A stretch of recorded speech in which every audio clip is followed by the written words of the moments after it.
তৎকালীন সরকার ক্ষমতায় আসেনি, ক্ষমতা না, আমরা দায়িত্ব নিয়েছি।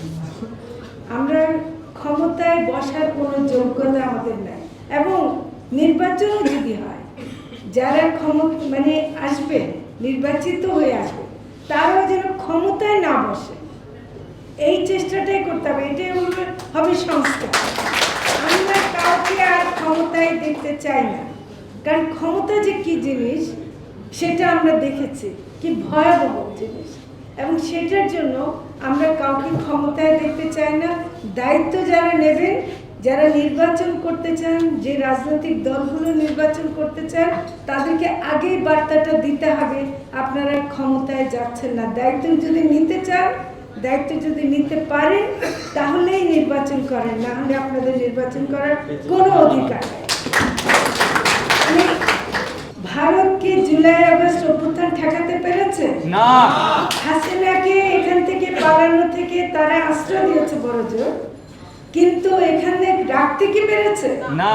তাহলে ভারতকে আমরা ভয় পাবো কিসের জন্য? ঠিক।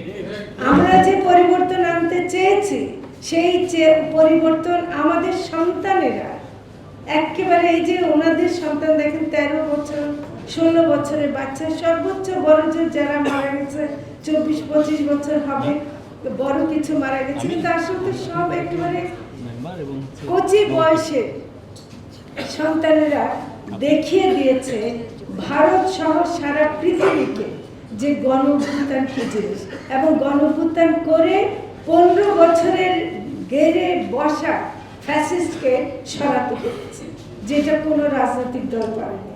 তো কাজেই আমরা ভারতকে ভয় পাই না। ভারত এটা একটা জুজু ভয়ের সৃষ্টি করছে, এবং এটা করে তারা অবশ্য একটা ভালো কাজ করেছে, এই সব রাজনৈতিক দল একত্র হয়ে একটা ঐক্যের কথা বলছে। তো সেটা আমরা মনে করি এই ঐক্যটা আমাদের রাখতে হবে।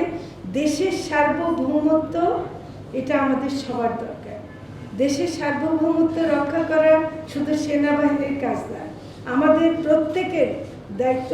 আমরা দেশের সার্বভৌমত্ব রক্ষা করব। হাসিনা যদি দেশে আসে, তাহলে তার বিচারের জন্য আনবো আমরা।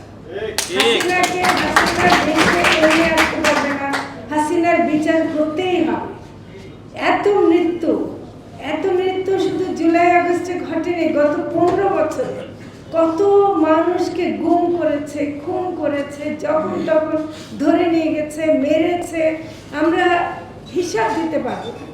হাসিনার বিচার এই মাটিতে হবে। হাসিনা শুধুমাত্র আসবে বিচারের কাঠগড়ায় দাঁড়ানোর জন্য, এছাড়া তার এই দেশে আসার কোনো অধিকার নেই বা কোনো ক্ষমতা নেই।